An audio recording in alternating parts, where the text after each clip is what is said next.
छत्तीसगढ़ सरकार की कैबिनेट बैठक में इस बार 11 बड़े फैसलों पर मुहर लगी है। इन फैसलों का असर आम लोगों से लेकर छात्रों, व्यापारियों, किसानों, उद्योगों, बिजली उपभोक्ताओं और निवेशकों पर देखने को मिलेगा। कुछ फैसले आपकी जेब से जुड़े हैं, कुछ रोजगार बढ़ाएंगे तो कुछ सरकारी कामकाज को पहले से ज्यादा आसान और पारदर्शी बनाएंगे। तो आइए जानते हैं आखिर कैबिनेट बैठक में क्या-क्या बड़े फैसले लिए गए। सबसे पहले बात करते हैं सबसे बड़े फैसले की। अब छत्तीसगढ़ में नया कारोबार शुरू करना पहले से ज्यादा आसान होगा। सरकार ने ईज ऑफ डूइंग बिजनेस विधेयक 2026 को मंजूरी दे दी है। इसके तहत कई सरकारी मंजूरियां जल्दी मिलेगी। कई जगहों पर बार बार लाइसेंस लेने की जरूरत नहीं होगी और इंस्पेक्शन भी तय नियमों के मुताबिक होगा। यानी उद्योग लगाने वालों का समय भी बचेगा और काम भी तेजी से होगा। सरकार ने उद्योगों को बढ़ावा देने के लिए भी बड़ा फैसला लिया है।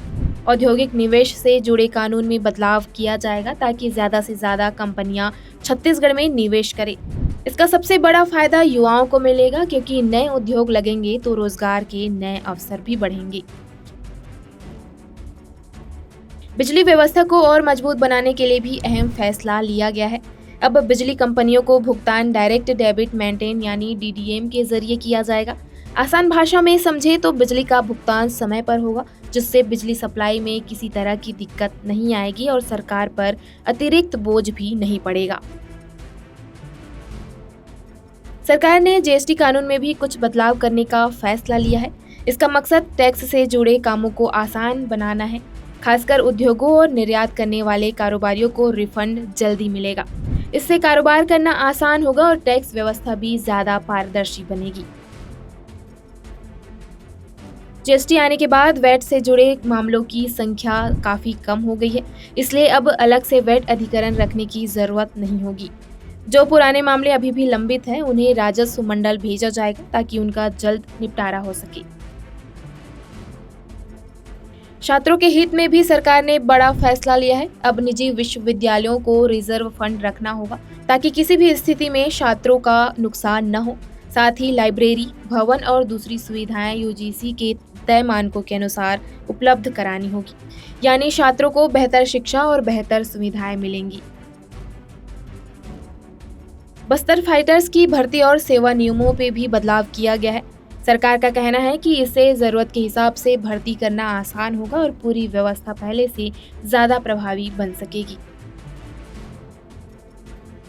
अगर किसी ने नवा रायपुर में भूखंड या भवन लिया है और भुगतान में परेशानी आ रही है, तो उसके लिए भी राहत की खबर है। सरकार ने वन टाइम सेटलमेंट यानी ओटीएस योजना को मंजूरी दी है। इसके तहत पात्र लोगों को ब्याज और अधिभार में छूट मिलेगी, जिससे पुराने विवाद खत्म होंगे और रुके हुए प्रोजेक्ट भी पूरे हो सकेंगे। पर्यावरण से जुड़े नियमों में भी बदलाव किया गया है। अब छोटे छोटे उल्लंघनों पर सीधे आपराधिक केस दर्ज करने की बजाय आर्थिक जुर्माना लगाया जाएगा। इससे नियमों का पालन करना आसान होगा और पर्यावरण संरक्षण भी जारी रहेगा। सरकार ने किराएदारी कानून में भी बदलाव किया है। इसका मकसद ज्यादा से ज्यादा खाली मकानों को किराए पर उपलब्ध कराना और मकान मालिक व किराएदार के बीच होने वाले विवादों को जल्दी सुलझाना है। साथ ही दोनों के अधिकार और जिम्मेदारियां भी साफ कर दी जाएगी। आखिरी फैसला राजनांदगांव के लिए है। यहाँ करीब 2000 लोगों की क्षमता वाला आधुनिक ऑडिटोरियम बनाया जाएगा। इसके लिए सरकार ने जमीन आवंटित करने की मंजूरी दे दी है। भविष्य में यहाँ बड़े सांस्कृतिक, सामाजिक और सरकारी कार्यक्रम आसानी से आयोजित किए जा सकेंगे। तो ये थे छत्तीसगढ़ सरकार की कैबिनेट बैठक में लिए गए 11 बड़े फैसले। आने वाले समय में इनका असर आम लोगों, व्यापार, शिक्षा, उद्योग और सरकारी व्यवस्था पर देखने को मिलेगा। अब आप हमें कमेंट करके जरूर बताइए कि इन सभी फैसलों में आपको सबसे अहम फैसला कौन सा लगा।